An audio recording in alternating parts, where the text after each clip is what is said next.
এই প্রবাসটা হয়েছে যে একটা জাল। কিরকম জাল? বাংলাদেশ থেকে একটা ছেলে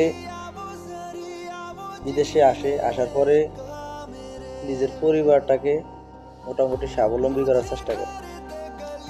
মোটামুটি যাই স্বাবলম্বী করার পরে নিজে আবার দেশে যায় বিয়ে শাদী করে। বিয়ে শাদী করলে নিজের আবার একটা সংসার হয়ে যায়, নিজের একটা ভবিষ্যৎ দাঁড়িয়ে যায়। ঠিক আছে? তারপর আবার বাচ্চা কাচ্চা আসে, তাদের ভবিষ্যতের আবার চিন্তা ঢুকিয়ে যায়। তাদের পিছনে আবার অনেকগুলা বছর বিদেশের বাড়িতে শেষ করে দিতে হয়, তাদের পড়ালেখা মানুষ করানো। ঠিক আছে? এরকম করতে করতে একটা কিশোর ছেলে দেশে এই চুলদারি ফাঁকায় নিজেই বুড়ো হয়ে যায়।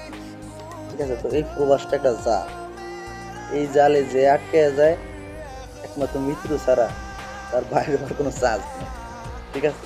তুই একজন আর কি ওই পুঁটি মাছের মতো বাইরে যায় ওই